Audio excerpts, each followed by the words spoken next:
All right. Hello, everybody. Happy Wednesday evening. I hope everybody is doing well wherever you're tuning in from.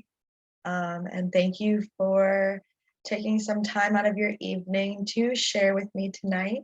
This is Heating Up, a safe space to talk about sex ed, which is H.E.A.T's latest installation for sexual health and sexuality education. I'm Gianna again. Um, Super cool to be back with you guys. And this is the third episode of the series. So on today's episode, we're going to be discussing LGBTQ plus identity, specifically sexual orientation and gender identity, and just exploring all of the notions and identities that are encapsulated within that. I do kind of want to preface this, especially with talking about how non-exhaustive this conversation is going to be. I'm really hoping that this serves as a good foundation or a stepping stone for everybody to be able to further their education after this. There is a lot of nuances when it comes to the LGBTQ plus identity and community. And so I don't want to underscore how varied these experiences can be and how embedded they can be with our other social identities and our other experiences that are shaped by certain social structures and systems. So I thought that'd be very important to kind of highlight at the beginning of this conversation before. So that way, you guys know that this is not a one-stop shop for LGBTQ plus exploration, and that this education, as well as really all of the topics that we're going to be talking about, are something that, hopefully we'll continue to learn about throughout our lifetime. So with that being said, I want to go ahead and push us forward, get started. So I wanted to talk a little bit about my identity. I'm also a queer person, so I thought this week's episode would be a little bit more personal, naturally. So I kind of wanted to explain my identity and kind of come out to you all and explain my process of coming out to myself, to my friends, to my family, and talk about how my queer identity has shaped and molded my life and the person that I am. So I feel like we've gotten to know each other a good bit so far between the past two episodes, and even just the beginning of today's conversation. But like I said, I'm Gianna. I also go by J, and I identify mostly as queer. So that's a purposefully broad and all encapsulating term. I think it, for me, represents my fluidity the best, and understanding that in both my sexuality and gender, I view myself as really expansive beyond kind of the prescripted ideas that I've been under for the majority of my life. So like I said, those ideas of heteronormativity can be really strong and pervasive, especially for considering certain parts of people's lives. So for me, I'm really lucky to have a really amazing parental figure. My mom is a wonderful, strong woman who has always told me it's okay to be who I am. And so even with that idea and that kind of liberated household, I still didn't really ever consider, being gay or being queer as an option. It was just something that was never really talked about explicitly. It was something I never was really exposed to. I never really understood. And I never really gave myself the room to explore that. And that's not to say that I haven't felt my queerness my entire life, because for me, I have. It's something that I felt like developing the same time as really any of my sexual or romantic feelings started developing. It's always been, not just men for me. So even, having those feelings and being in a really inclusive and supportive household, I still really was compulsively almost straight for a very large portion of my life. So because of that, there was kind of this process of coming out to myself that I felt like I really had to go through before I could start navigating my own queer identity and really, really permitting myself to just unapologetically take up space in queer spaces and allow my identity to really develop and flourish. So that process was a little messy. It took me coming to college for sure, moving to Gainesville and having the most time alone I've ever had in my life. And with that time alone, I think all of those feelings I'd mentioned before of like knowing almost that I was queer, but never really being able to name it. I really was kind of forced to sit with that.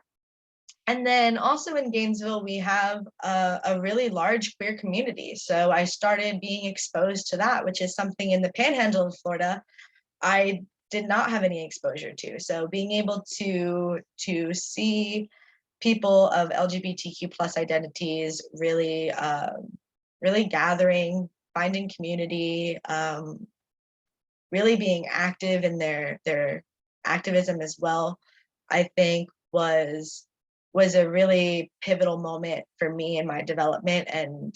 And really for me the key to understanding myself was finally really learning about LGBTQ communities at all. I just really didn't have any. My sex ed in high school was one class that definitely didn't touch on any kind of inclusive content. And I'd never really been exposed to it before. So it really took learning about the community and about the identities for me to be able to navigate my own feelings. And so once I kind of came out to myself and I understood that I was not as straight as I thought I was able to explore my sexuality more and to feel more confident in it. And I'm still finding my footing very much so. And like I said, my self-acclaimed queer identity comes from this place of trying to acknowledge my own fluidity and giving myself the space to explore it that I hadn't really given to myself before. So after I kind of went through that process, I started coming out to my friends first, which was really a great feeling. Coming out I was really lucky to be very affirmed by my friends and come out in very safe spaces before navigating my queer identity more publicly. And the support of my friends is something that will stick with me forever, and that I wouldn't be where I am, like generally, much less within my queer identity without the support and unconditional love of my friends. So coming out to them was a really supportive and affirming process. And then I came out to my mom and to my brother, which was also really supportive and affirming. And so I am very lucky to have been able to be surrounded by so many people who really acknowledged this part of myself without any of the stigma. And even, conversing with my mom took a lot of education and educating her on LGBTQ identities and some of the nuanced issues that are faced by the community, and really just being personal and vulnerable with her about my personal experiences as well. And so that was a conversation that took a lot of time and care to have, but I am really lucky for the love that she shared with me when I came out to her. With that being said, there are definitely spaces and family members that I don't feel safe or comfortable coming out to. So while I am trying to embrace my queer identity with as much love as I think it deserves, it definitely is a bit stark in contrast to have to note where I'm safe and where I'm not. And for me, those coming out is a very selective process, as it is for a lot of queer people, and not necessarily by choice. But how we can create a more inclusive society for people to feel that they can come out in and have those moments of unconditional support and love that they deserve is by continuing to educate ourselves and build these spaces and these communities where we can talk about queer identities and talk about LGBTQ communities and further just really center and highlight these voices so that we can move forward. So yeah, and that's a picture of me from not a very long time ago, but from 2018, which was the first Pride Parade I ever walked in, which felt really cool. So now that I've talked about myself a little bit and hopefully kind of explained the importance of being able to come out, which is what I wanted to do a little implicitly with sharing my story. Now we're going to kind of jump further into talking about sexual orientation and gender identity at large and understanding them as concepts before jumping into them more specifically and talking about specific sexual orientations and specific gender identities, and hopefully equipping everybody with some tools to be able to navigate these spaces moving forward from tonight. So with that being said, sexual orientation and gender identity is something that's largely grouped together. Even when we think about the acronym of LGBTQ plus, it's meant to encapsulate both of those aspects of what a queer identity can entail. And so I think when we're talking about these concepts, it's important to understand that they are related. And this is similar to this idea of our intersectionality of our own identities that we've already talked about throughout the episode so far. No part of ourselves exists in isolation, and we develop all these parts of ourselves in a way where they all play with each other, and they all intersect, and they all interplay and interweave, and they're related to each other in these very complicated ways that take a lot of navigation to kind of figure out, and even still I'm not sure can be ever fully figured out. But it's important to recognize that while these things are related, sexual orientation and gender identity are not the same thing, especially in certain narrative spaces. I think we're often grouping those things together to the point where some people who might not have the same level of understanding of LGBTQ community and identity might not be able to differentiate the two things as different, which they are. So we'll get further into what sexual orientation and what gender identity actually are and how they're different, but I wanted to highlight that point especially before we talk about how they are related to each other. So sexual orientation and gender identity are both kind of these human inventions, and hearing it being framed like that for the first time for me was a little bit weird. I'd never heard it framed like that, and even before coming into my own queerness, I've always been a huge ally to the queer community and somebody who saw value in equality. And so I think hearing it being framed as an invention felt almost dismissive of queer identities, but it's not dismissive of the experience as much as it is the title and the place that sexual orientation and gender identity have in our current society, and understanding that that is the aspect of it that has been socially constructed. So we've kind of talked about that idea already, about how our ideas about sex are socially constructed and how we're all going to have personal experiences that affect our definitions of things and how that's okay. But we need to understand kind of where the foundation of our perceived knowledge is coming from and the power of our own experiences. And so with that, I think it's just important to recognize how sexual orientation and gender identity both are these human invented ideas, but with that being said, that's not to mean that it hasn't always been here. I think that's another really dominant narrative that we've been hearing with some anti-queer spaces and kind of mindsets is that there's this like boom of people who are identifying in these ways.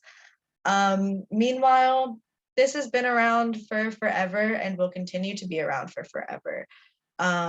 It's important to acknowledge, especially that historically queerness has looked a lot differently than it looks right now as well, and it's affected by historical time periods and cultures, and there's a lot that intersects to bring these ideas of sexual orientation and gender identity to what they are today. So with that being said, hopefully that kind of paints this picture of how important these concepts are, but how we have to acknowledge how they are concepts and how they exist as these social entities and identities that are used oftentimes to other us. And so it's important to understand that these are just parts of our identity. They don't have to make us like different. They don't have to, you know,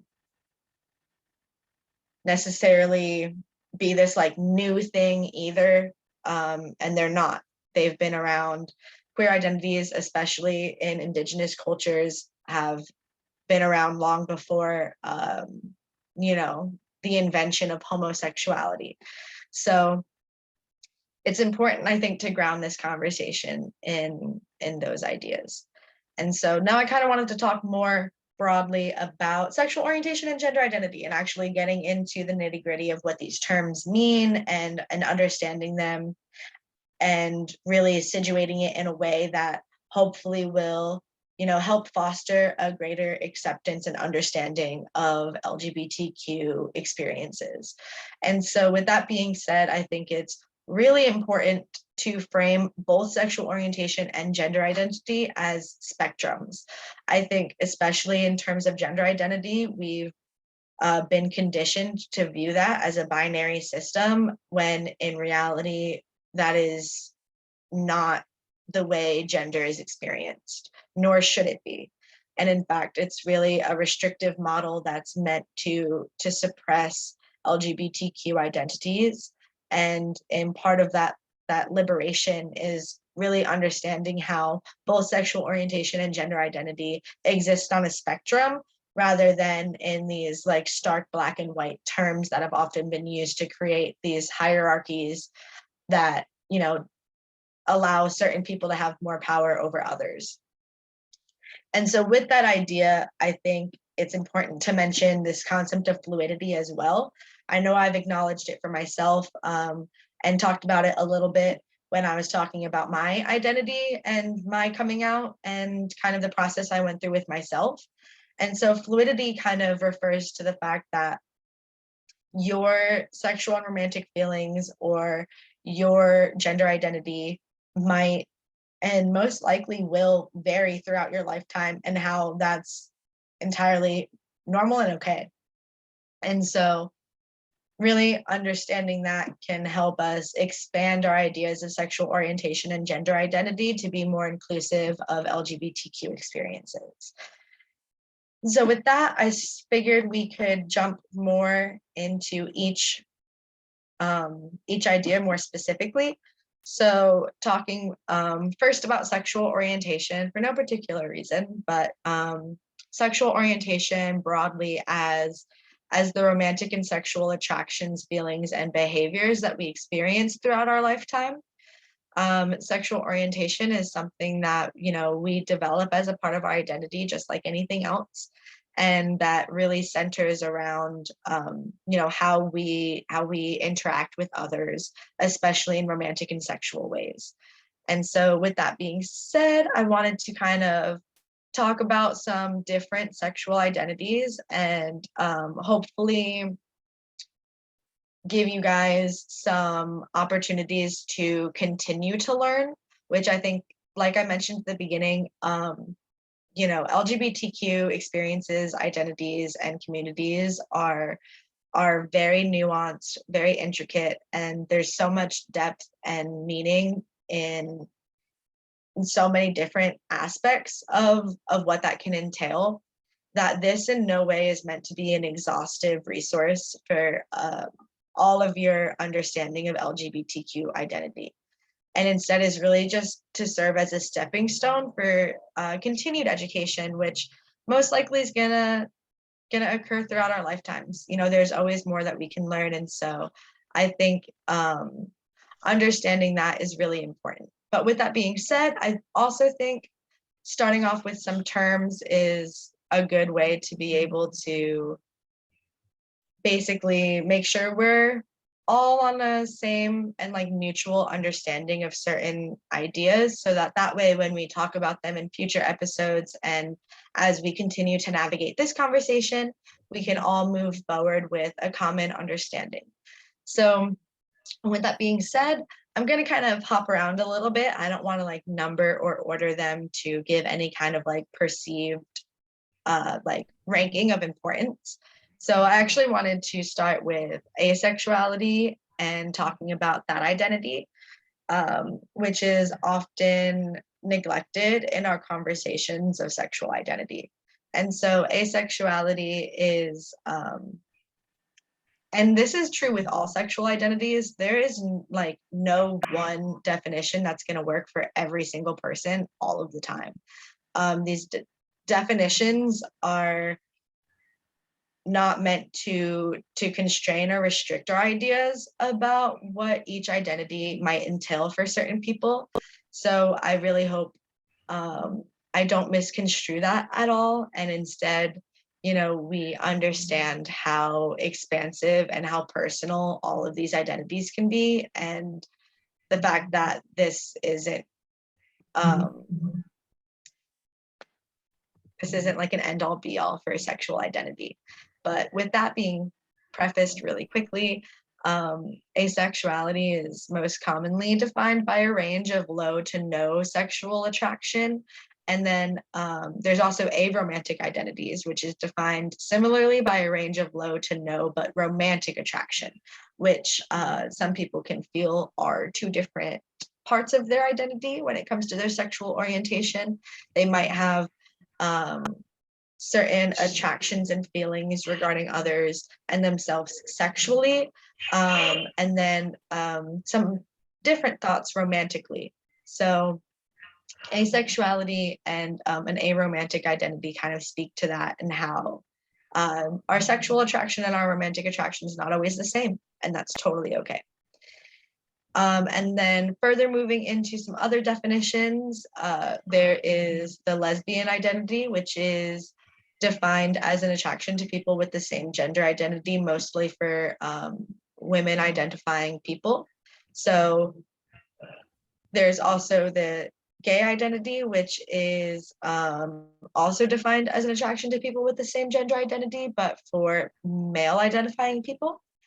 Most notably, but like I said, those are not the only people or genders who are going to identify with those terms. And then we have straight or heterosexual identity, which is defined as an attraction to people with a different gender identity than yourself. And then we have bisexuality and pansexuality, which is defined as an attraction to more than one gender or an attraction regardless of gender. Those definitions are very similar, but and for people who identify with bisexuality, or people who identify with pansexuality, or people who identify with both, they're going to have different perceptions of those definitions and any perceived differences of those definitions.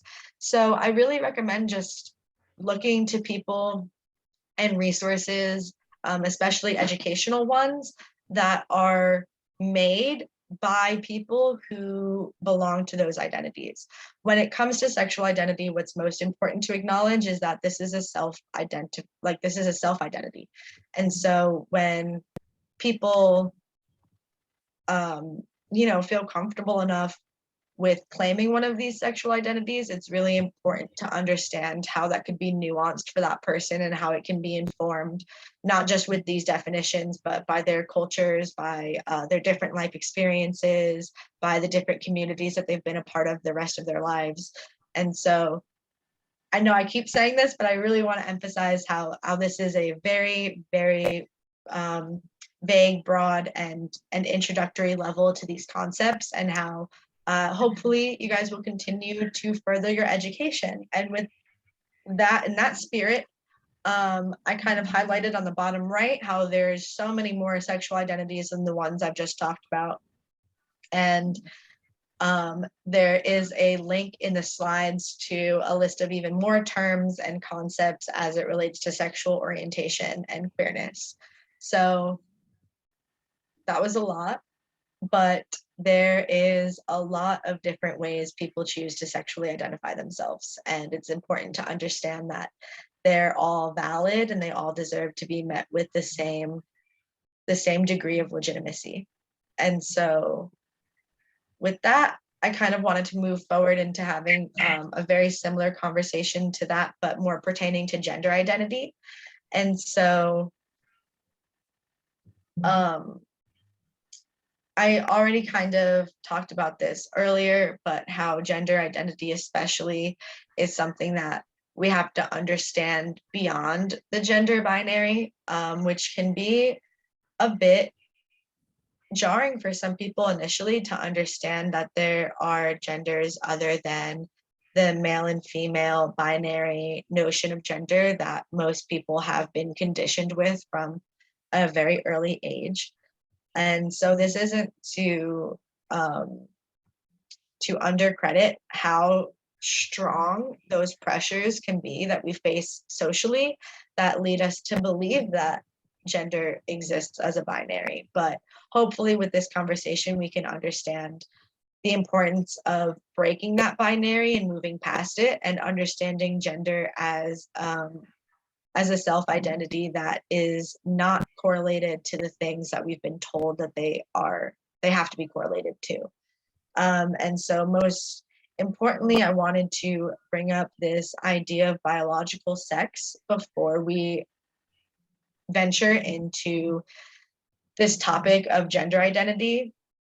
And biological sex is a very messy topic that is often used to try to denounce identities that exist outside of the binary.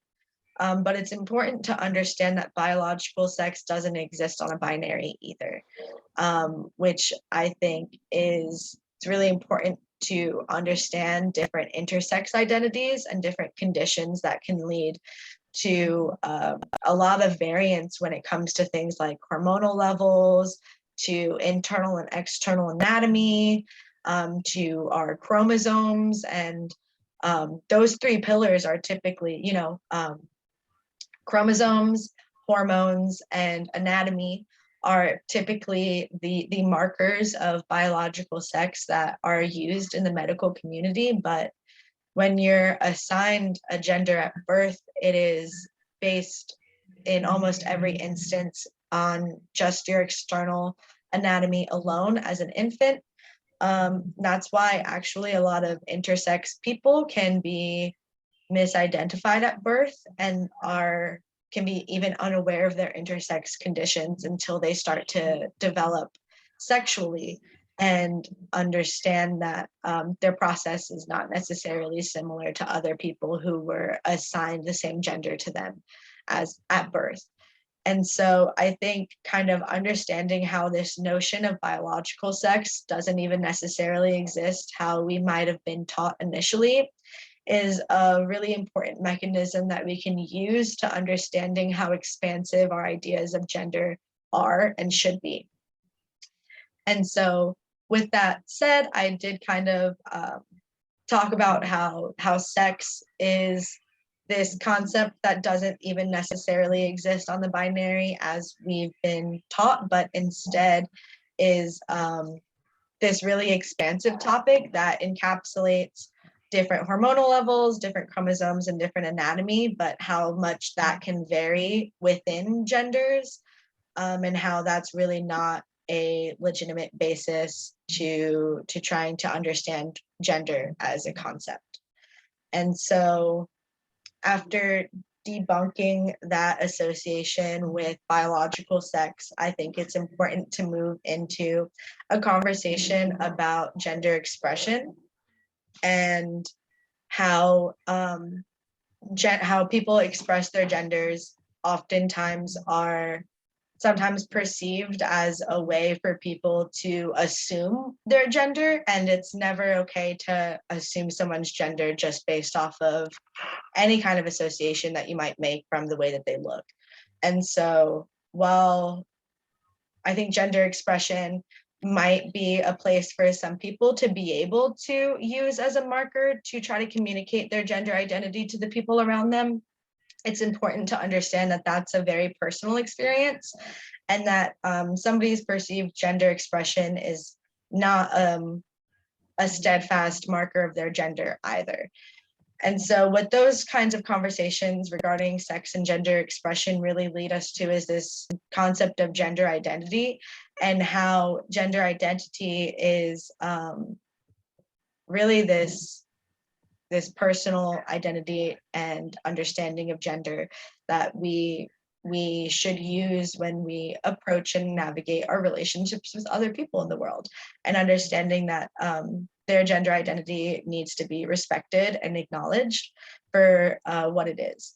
And so this gender identity, like I said, exists as a spectrum and not as the binary that we're so used to seeing.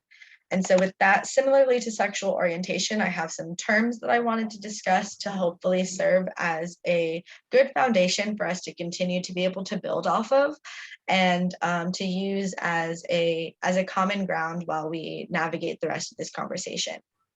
And so we're going to go ahead and just read these in order, but like I said, for the sexual orientation slide as well, these are not ordered in any particular way to express importance or to build a hierarchy of gender identity, but instead just to try to, explain some terms and get us all feeling similarly about what these can mean.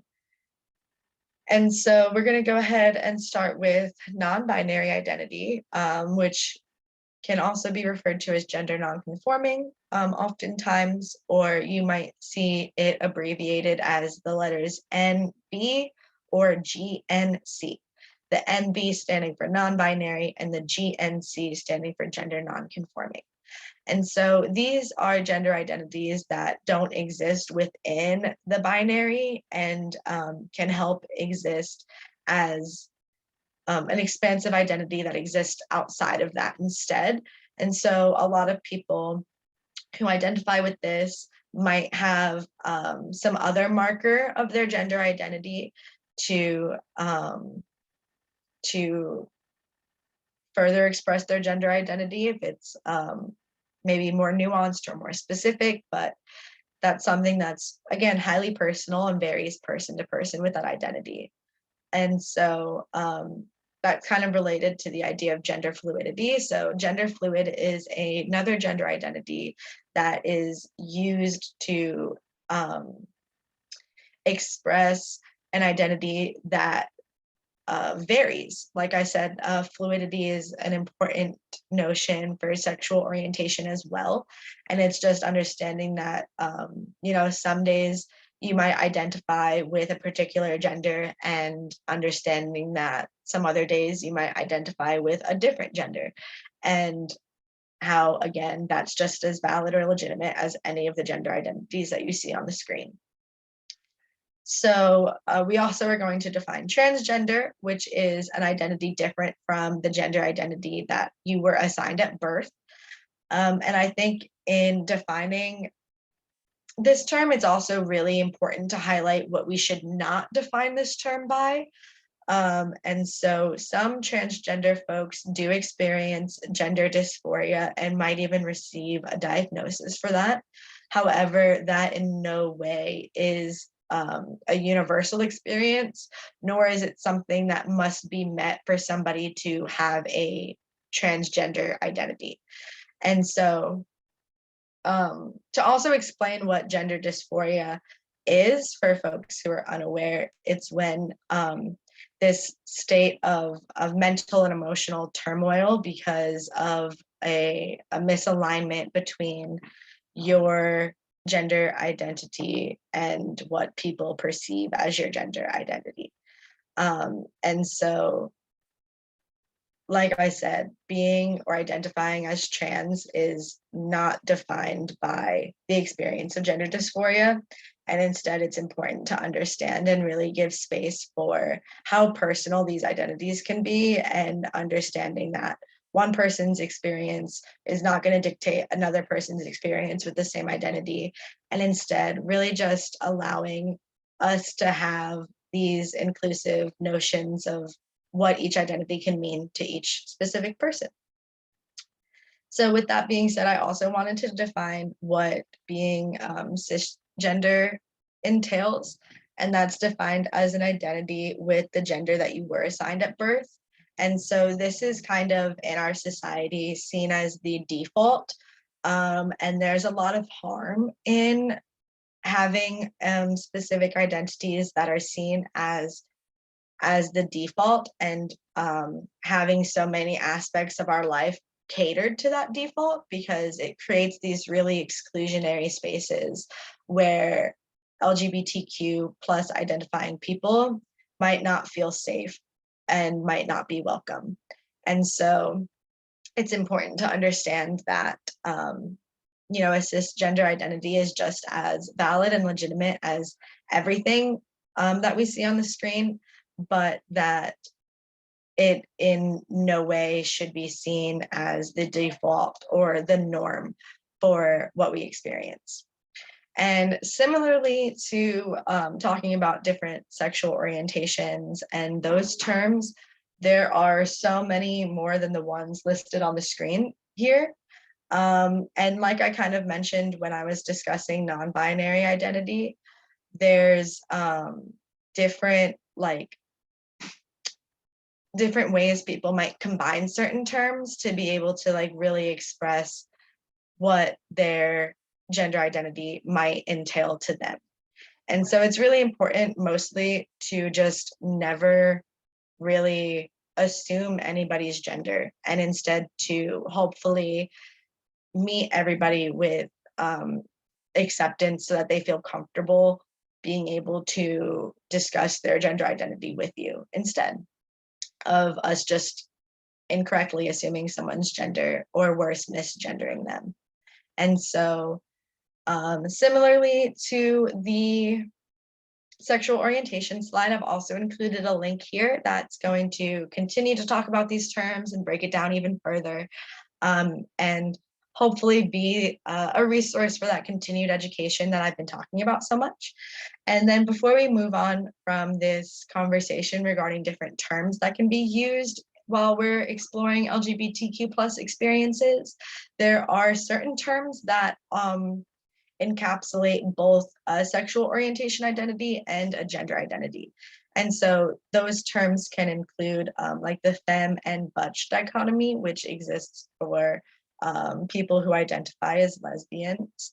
And femme can be associated with a gender identity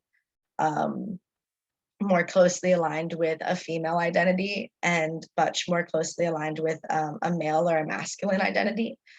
And so I just kind of wanted to give space for understanding the importance of language here, and how crafting and creating language to describe ourselves, our experiences, and our identities is a really important pillar of queerness, and how that's something that's continuing to expand and change as our identities expand and change.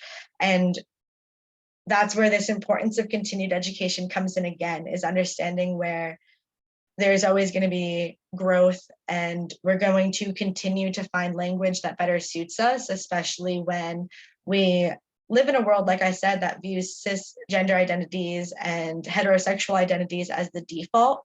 So it's a lot of our language caters to that. And so, you know, while we're navigating these queer spaces, our language is continuing to evolve and have different meanings in different spaces. And so it's important that we just educate ourselves on what they might be and give space for that growth and that change. So with that said, now that we've kind of talked about some terms, I wanted to talk about what navigating other people's identities might look like for folks who want to be accepting, welcoming, and inclusive. So I'm just going to talk a little bit about some best practices for supporting your loved ones, friends, and community members that have LGBTQ plus identities. So we're going to start with kind of some things to bear in mind when someone comes out to you. That's something that is a really personal experience and takes a lot of trust. And so because of that, you should never expect that somebody's going to come out to you because of a certain relationship you might have with that person. Nobody owes you being like that coming out experience. And so it's really important to make sure that you don't feel entitled to that. And if you do, to kind of check your privilege a little bit. And so with that, if someone does come out to you, it's really important to offer them unconditional love and support. Sometimes people can respond to somebody coming out in a way that they might think is supportive, but is actually conditional or insinuates that there's something inherently wrong or different or any other of those like negatively stereotyped assumptions about queerness. So for instance, telling somebody that it's okay can be seen by some as really condescending, but also as something that implies that there's something that they need to apologize for being queer. And so it's really just important to really try to do some continued learning about how to show up for people when they come out to you and making sure that you are, offering that love and support that queer folks need and deserve, and not causing any unintended harm either. Because I think sometimes in the ways that people might respond to others coming out to them, it might not be purposefully malicious, and hopefully in a lot of times it's not, but that doesn't necessarily mean that it's not going to cause harm or hurt. And so it's really important to learn from queer people how to navigate these instances. So that way you're moving forward in a way that centers their experiences and their feelings versus yours and what you might think is okay. And like I said, this is something that takes a lot of trust, a lot of vulnerability, a lot of openness, and can be a really difficult experience for some people. And so when somebody does come out to you, I think it's really meaningful to thank them for that and to acknowledge how meaningful that moment is, and to not just offer them that unconditional love and support, but actually go a step beyond that and thank them for being able to share that part of themselves with you. In a similar vein to that, I think it's really important to let the person who's coming out really control the dialogue and control the direction of the conversation. And doing that can entail not barraging them with questions, not insinuating that you already knew about their identity or that it was something that was inherent or natural or, all of these other things that might take that moment away from them and out of their hands, and instead is something that is more so defined by your reaction than their place of vulnerability, trust, and love in coming out to you. So really just making sure that those people are navigating the conversations is really important. And then, like I said, and I've reiterated a lot throughout this class, is that this is a point of hopefully continued education. So I really wanted to supply as many resources throughout these slides as possible. So on this one, there is a link to be able to review more do's and don'ts from queer people about how to navigate somebody coming out to you. So I think it's really important to kind of look through that for an even more detailed and further expanded on conversation about coming out, its importance, and how to respond to it when someone close to you comes out to you. And another way to be able to navigate spaces to be sure that we're affirming the queer people in our lives and supporting them rather than actively causing harm to them is using the correct pronouns for them.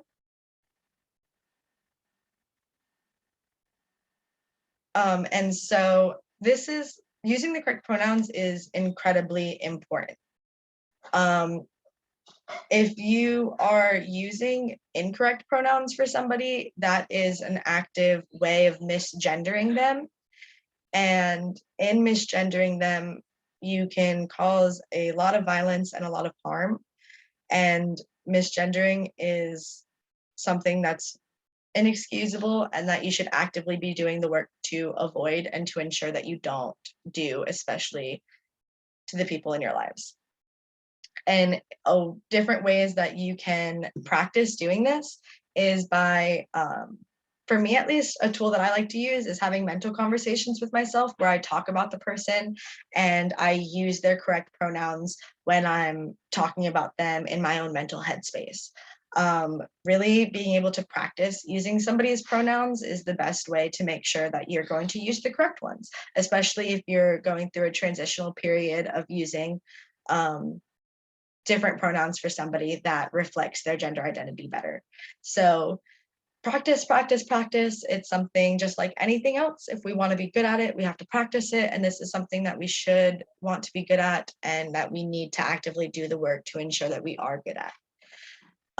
With that being said, though, there might be times that you mistakenly use the incorrect pronouns for somebody. And so when that happens, it's really important to try to respond and react in a way that mitigates the harm that you might have caused as best as possible. And so if you mistakenly use the incorrect pronouns, it's important to be mindful of the way that you react and ensure that, again, you're not centering yourself, but instead really trying to be empathetic and centering the other person and trying to navigate the rest of the conversation in a way that prioritizes them. And in doing so, that can look like not getting defensive or creating excuses for why you might have used the incorrect pronouns, not continuing to draw any more attention to the fact that you used the incorrect pronouns, and trying not to spend any extra time by like profusely apologizing even for using the incorrect pronouns. A pretty good standard practice is to simply apologize quickly and move on from it and ensure that you use correct pronouns in the rest of your dialogue with this person. And so a good way to normalize the use of pronouns, and especially the correct ones, is to ensure that you're always introducing yourself with your pronouns, even if you identify as cisgender. And again, that goes to speak on the notion of the importance of not assuming someone's gender identity. And in doing so, you should never want someone to assume your gender identity either. So how I like to introduce myself is, hi, I'm Gianna or Jay. I use she and they pronouns. What's your name and what are your pronouns? And in doing so, it kind of creates this really quick, easy, and comfortable narrative where people can share pronouns with each other in a very quick and normalized setting. So I think it's important that we all introduce ourselves with our pronouns, and something that I do in my workspaces as well is actually include my pronouns in my email signatures. So that way people can first of all use the correct pronouns when they refer to me, but also can understand the importance of pronoun usage and hopefully share their pronouns with me in return so that I can be sure that I'm using the correct pronouns for them. And so again, I feel like I have said this so many times, so I apologize, but this class is really intended to serve as an opportunity to connect you to resources to continue your education on these topics. So on this slide, I've included a link written to a blog written by a trans person about things not to say to them and the importance of correct pronoun usage. So be sure to look at that, read that over, and be sure that you're really navigating conversational spaces in a way that affirms everybody in your life. But with talking about using the correct pronouns, I think it's really important to note before we move on that you have to be careful not to out somebody who has shared their pronouns with you, but maybe not to other people. And so when somebody introduces themselves with their pronouns, or when someone comes out to you with a particular gender identity, it's really important to ask them and check in with them about who they've shared with that information, where it would be appropriate for you to use certain pronouns, and really just fostering a dialogue, I think, is what's most supportive, is not just letting any of these experiences exist as standalone, but instead ensuring that there are ways you can continue your relationship and continuously move forward in a way that's affirming and supportive. And so while misgendering and using incorrect pronouns to somebody can cause violence and harm, so can outing somebody. And so it's really important that you avoid both. And so with that said, before we kind of close out today's class, sorry, I know it's an especially long one, but especially with my personal identities and wanting to share that with you all at the beginning, I think I knew this was going to be a little bit of a long one. But I just really quickly wanted to talk about these broader social concepts in relation to LGBTQ plus explorations and experiences and identities, mostly in understanding how situating heterosexuality and situating a cisgender identity as a default or as a prescribed normal identity has created institutional barriers, especially for queer communities, that come up in all different aspects of our lives, like accessing healthcare, access to equitable education, ensuring that you're not getting discriminated against in employment practices or housing practices, understanding how government programs have embedded heteronormativity in them as well, and how the criminal justice system has additional barriers for queer people. All of these are topics that are incredibly important and that I will share more resources with, so that you can continue to understand exactly how these issues might come up for the queer people in your life. So that way you can better support them by better understanding the barriers that they face because of their identity. But I didn't want to end on a sad note, talking about the discrimination and the violence enacted on queer people and in queer spaces on the basis of heteronormativity and cisnormativity. So instead, I wanted to talk about how queerness is really an emblem for solidarity, community, joy, and love, and how there's so much beauty and power in that, and to really understand that these liberations for sexual orientation and gender identity are something that happen across coalitions of all different kinds of liberation movements, and how queer people time and time again build community to ensure that they're keeping themselves and the communities that they care about safe when institutionally they don't have the same privilege as others do. And also understanding how there's resilience in queer communities continuing to share joy and love, and understanding that not all queer stories are sad stories, and instead that there are a lot of really happy moments to find within queerness. So that's the note instead I wanted to end on. And just thank you all for tuning in tonight, and especially for sparing me a few extra moments than we normally take. We will share these slides so that you can continuously refer back to the links that I pointed out that can be used as resources to continuously educate yourself and to try to deepen your understanding. And if you have any questions, you can always reach out to us on Facebook or Instagram, and you can check out our website as well. So with that being said, thank you all. Be on the lookout for these slides, and I'll see you guys in 2 Wednesdays from now to talk about our anatomy and self-examination. So I'm really excited to continue that conversation with you guys then. And thank you all for sharing this space with me, and for especially listening to some of my experiences and how it's informed what I think is important and how I move in the world. So again, thank you all, and we'll see you not next Wednesday, but the Wednesday after. Bye, have a good night.